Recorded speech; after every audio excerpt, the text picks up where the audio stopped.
Chapitre 2. Nous sortîmes les cartes, et tirâmes nos plans.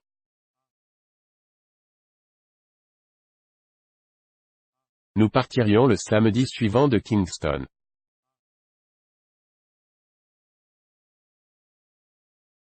Harris et moi nous irions dans la matinée conduire le canot jusqu'à Chertsey, et George, qui ne pouvait quitter la cité avant l'après-midi, George va dormir dans une banque chaque jour de 10 à 4, le samedi excepté, où on le réveille pour le mettre dehors à 2 heures. Nous y rejoindrons.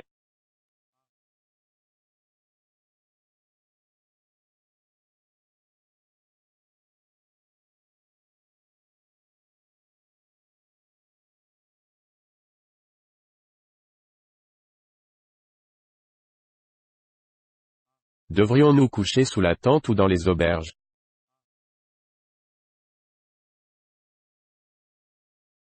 George et moi préférions camper en plein air.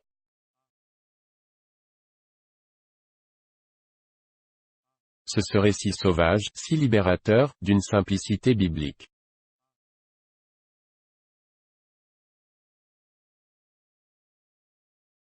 Lentement, le souvenir doré du soleil s'évanouit au cœur des nuages gris et mornes.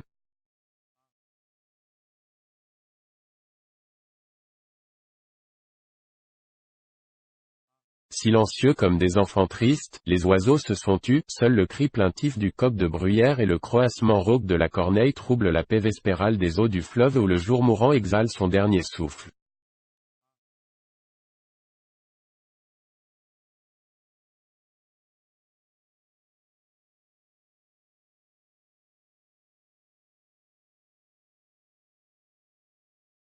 Du couvert secret qui borde les rives, l'armée fantasmagorique de la nuit dépêche ses ombres grises qui rampent, silencieuses, vers les dernières lueurs attardées et frôlent de leurs pieds invisibles les hautes herbes ondulantes parmi les soupirs des roseaux. Et la nuit, sur son trône d'ébène, déploie ses ailes noires pour en couvrir le monde, étendant son règne silencieux du haut de son palais fantôme que les étoiles éclairent d'une lueur pâle.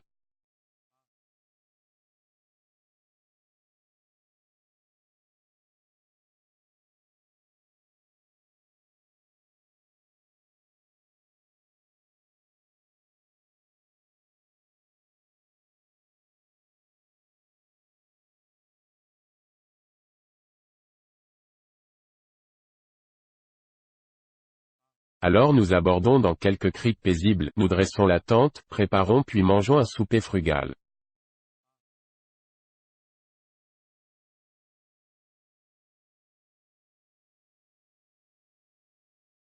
Ensuite nous bourrons nos grosses pipes et fumons, tout en bavardant si doucement qu'il nous semble fredonner.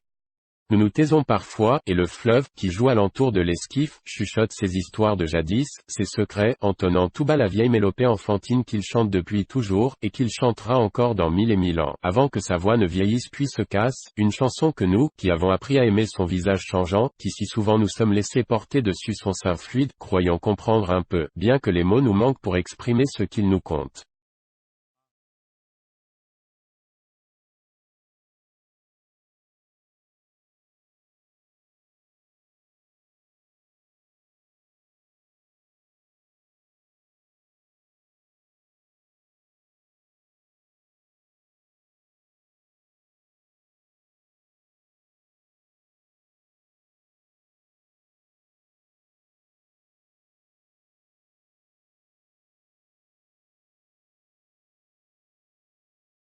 Assis là, sur la rive, nous contemplons la lune qui, l'aimant elle aussi, se penche sur lui pour un baiser de sœur et l'enlace étroitement entre ses bras d'argent.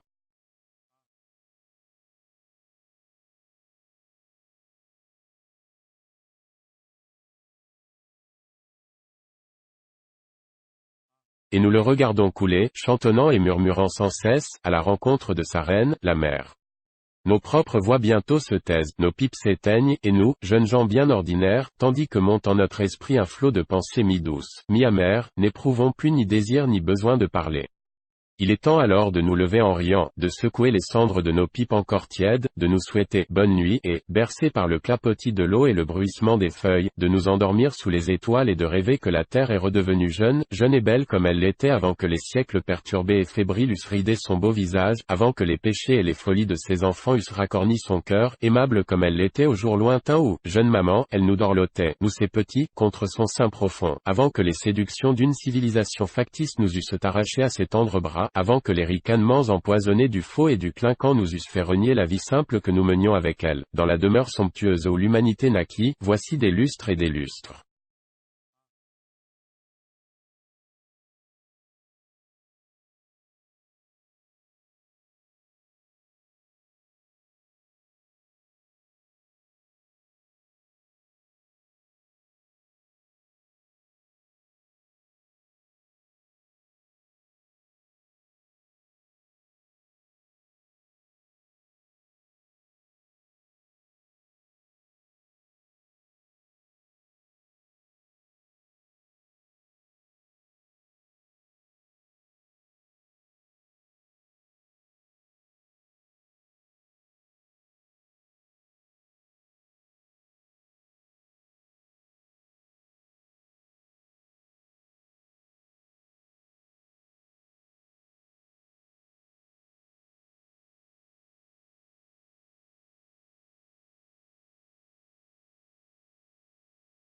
Et s'il pleuvait, dit Harris.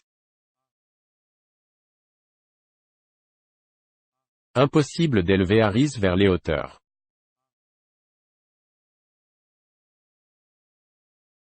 Il n'y a en lui aucune aspiration à l'infini.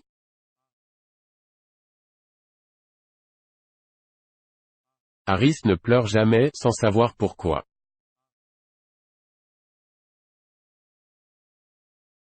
Que ses yeux viennent à s'emplir de larmes, vous pouvez parier qu'il a mangé des oignons crus ou versé trop de sauce piquante sur sa côtelette.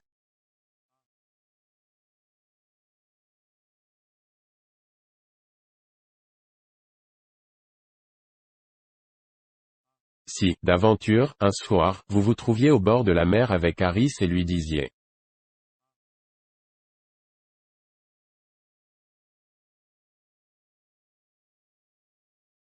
Chut, n'entends-tu pas? N'est-ce pas le chant des sirènes qui montent des profondeurs marines, où l'hymne funèbre cantonne les âmes en peine, pleurant leurs dépouilles blanchies prisonnières des algues?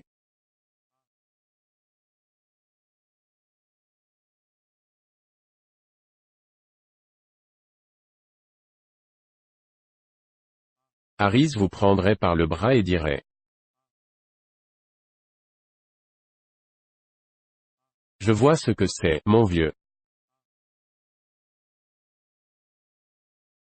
Allons, viens avec moi. Il y a un troquet à 2 pas d'ici, où on sert le meilleur whisky que tu aies jamais goûté. Rien de tel pour te remettre d'aplomb en moins de 2.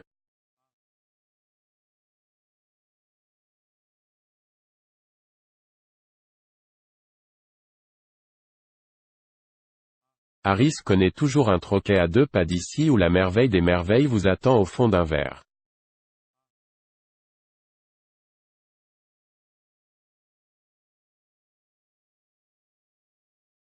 Je suis sûr que si vous rencontriez Harris au paradis, à supposer que la chose soit vraisemblable, il vous accueillerait d'entrée par un.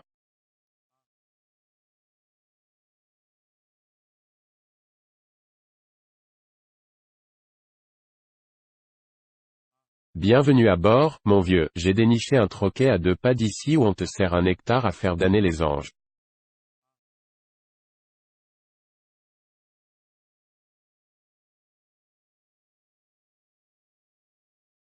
Dans le cas présent, toutefois, sa façon pratique d'aborder le sujet ne manquait pas d'intérêt.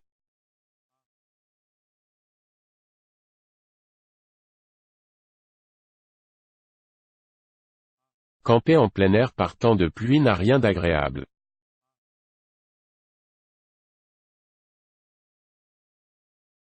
Le soir tombe. Vous êtes trempé comme une soupe, il y a 5 bons centimètres de flotte dans le bateau et plus un seul mégot de sec.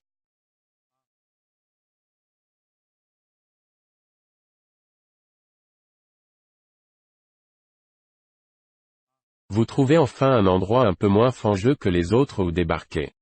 Deux d'entre vous déplient la tente et entreprennent de la dresser.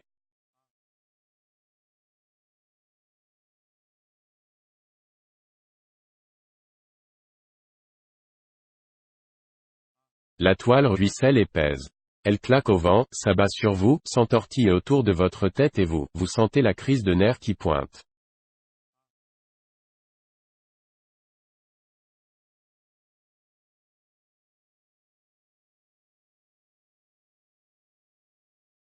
Cependant la pluie ne cesse de tomber à seaux.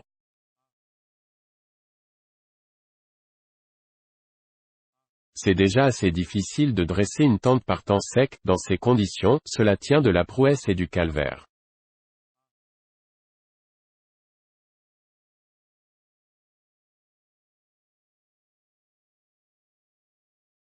Au lieu de vous aider, il vous semble que l'autre ne fait que des bêtises.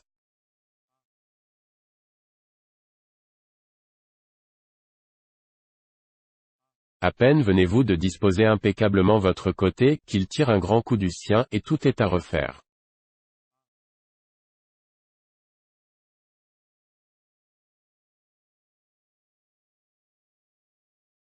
Et là, à quoi joues-tu, criez-vous. À quoi joues-tu, toi? Veux-tu dire, rétorque-t-il du tac au tac. Laisse aller, tu veux bien?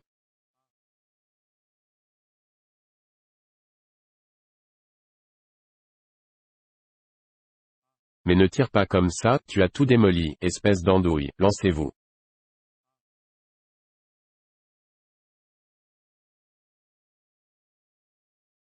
Ce n'est pas moi, c'est toi, hurle-t-il à son tour. Laisse aller de ton côté, je te dis.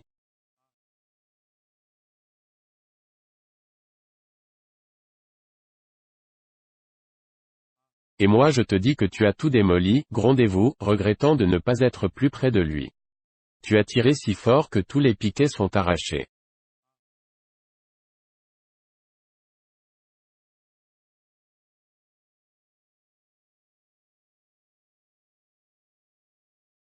Quel crétin, l'entendez-vous marmonner dans sa barbe.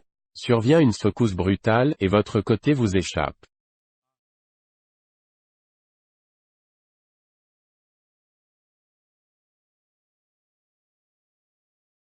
Vous reposez votre maillet et entreprenez de faire le tour pour dire votre façon de penser au copain qui, au même instant, fait le tour dans le même sens, animé de la même intention.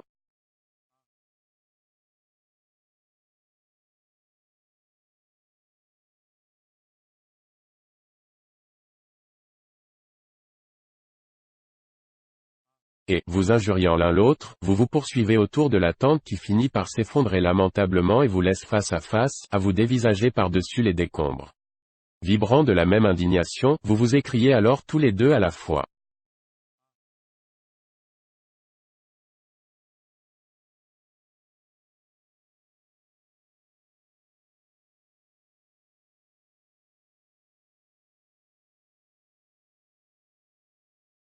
Et voilà, qu'est-ce que je t'avais dit.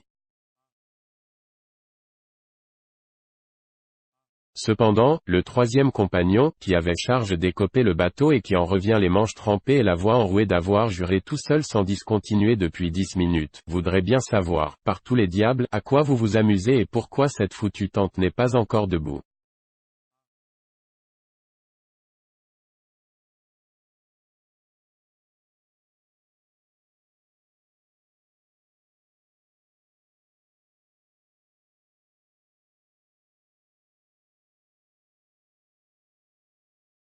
Pour finir, tant bien que mal, la voilà dressée, et vous débarquez le matériel.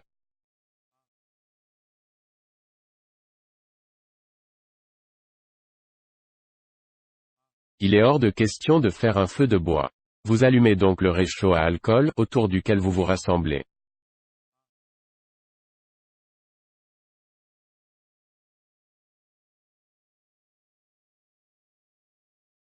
L'eau de pluie est l'élément principal du dîner.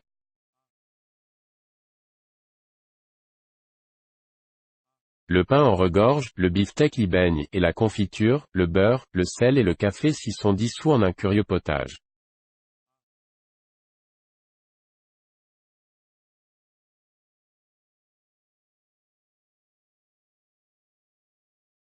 Le repas se termine sur la découverte que le tabac est mouillé et que vous ne pourrez pas fumer.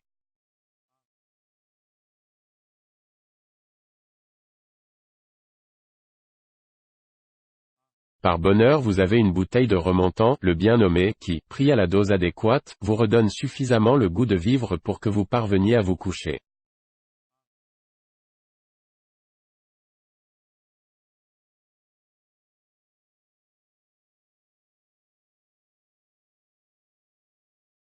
Un moment plus tard, vous rêvez qu'un éléphant est brutalement venu s'asseoir sur votre poitrine ou que le volcan a fait éruption et vous a projeté au fond de la mer.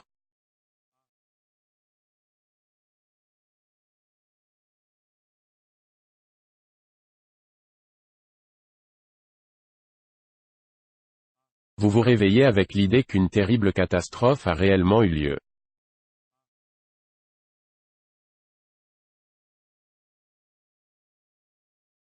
Votre première impression est que la fin du monde est arrivée, puis vous vous raisonnez, c'est impossible, ce sont plutôt des voleurs et des assassins, ou peut-être le feu, et vous hurlez les mots appropriés en pareille circonstance.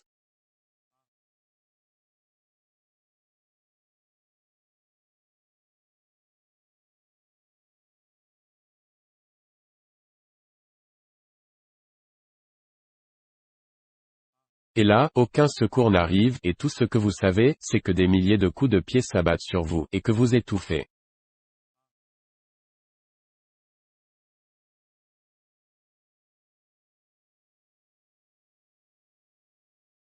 Quelqu'un d'autre semble avoir également des difficultés.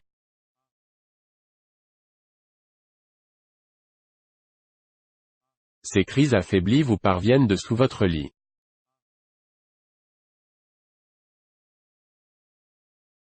Résolu, quoi qu'il advienne, à ne céder votre vie qu'à prix d'or, vous luttez farouchement, donnant des poings et des pieds à droite, à gauche.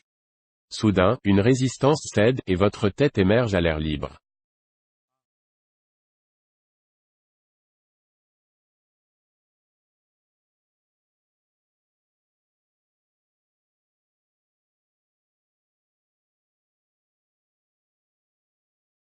À deux pas, vous distinguez la silhouette d'un bandit à demi nu bien résolu à vous oxyre, et vous vous apprêtez à un combat sans merci, lorsque l'idée vous effleure qu'il s'agit peut-être de Jim.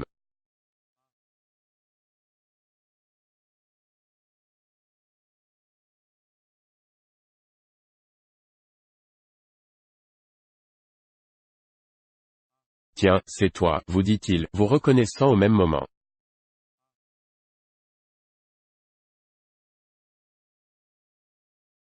Oui, répondez-vous, que s'est-il passé?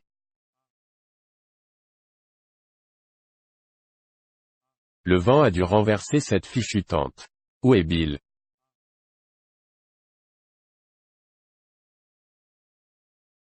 Alors vous appelez en chœur, Bill, et le sol sous vos pieds ondule et se soulève, et la voix étouffée, que vous entendiez il y a un instant, réplique.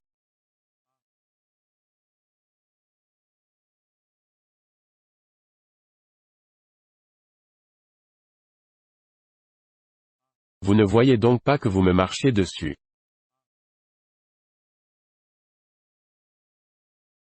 Et Bill s'extirpe des ruines, l'ogue boueuse et chiffonnée, d'une humeur franchement massacrante, car il est évidemment persuadé que vous l'avez fait exprès.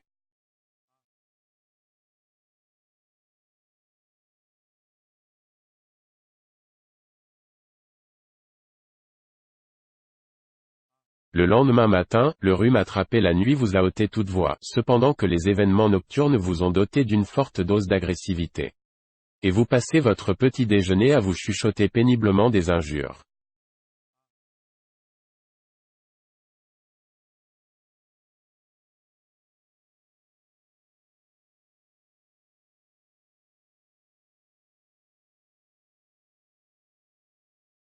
Nous décidâmes, en conséquence, que nous coucherions à la Belle Étoile quand il ferait beau et que nous irions à l'hôtel ou à l'auberge, comme des personnes respectables, quand il pleuvrait, ou simplement pour le plaisir de changer un peu.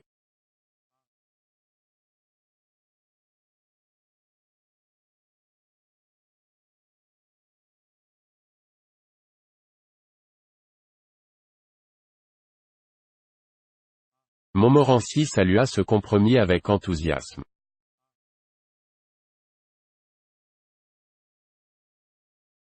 La solitude romantique n'est pas précisément son fort.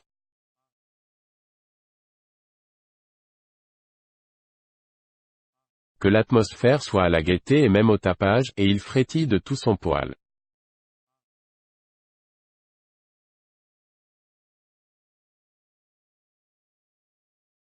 À le voir, on croirait volontiers qu'il est, sous la forme d'un petit fox terrier, un ange envoyé sur la terre, pour une raison d'ailleurs inconnue des hommes.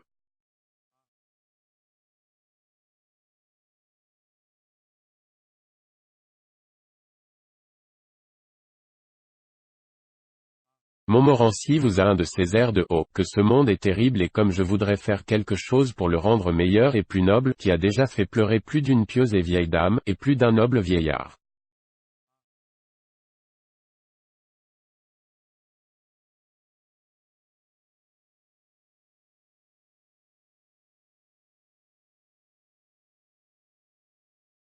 Quand il a commencé de vivre à mes crochets, je n'ai jamais pensé le garder bien longtemps.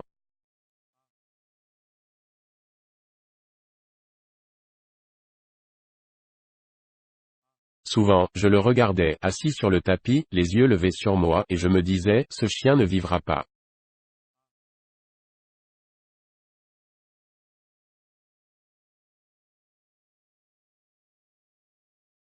Il rejoindra bientôt Nuages et Séraphin, emporté sur un char de feu, c'est fatal.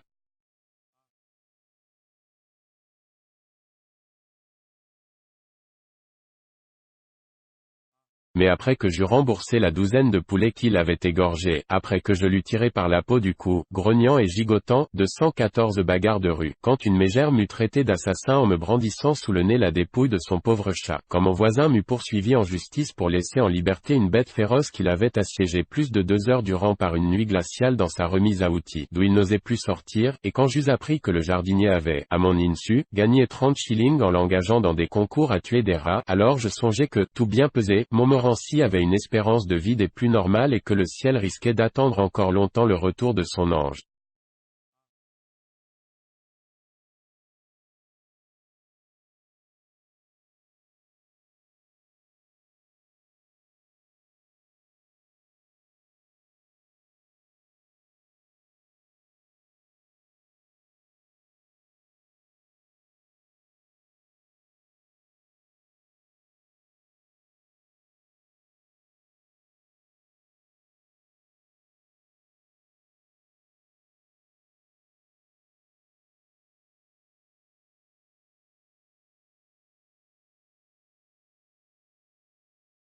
Rôder autour des écuries, ameuter une bande des chiens les plus louches qui soient et les entraîner dans les faubourgs pour se battre avec des collègues non moins louches, voilà la vraie vie, selon Montmorency.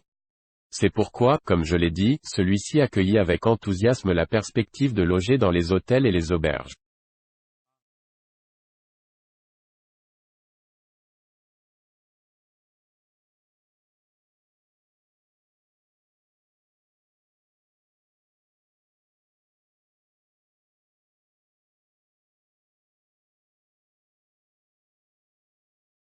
Quand, à la satisfaction générale, la question du coucher fut réglée, il ne nous resta plus qu'à discuter du matériel que nous emporterions.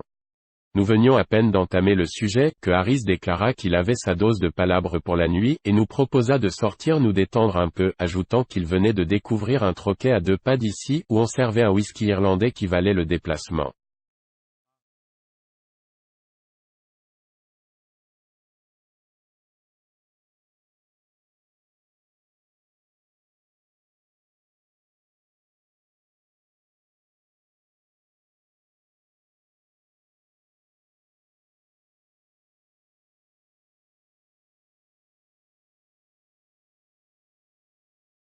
George avoua qu'il se sentait la gorge sèche, je n'ai jamais connu George autrement qu'assoiffé, et comme j'avais moi-même le sentiment qu'un grog au whisky, bien chaud, avec une tranche de citron, ne pouvait me faire que du bien, le débat fut reporté d'un commun accord au lendemain soir, et l'assemblée, s'étant chapeautée, sortit.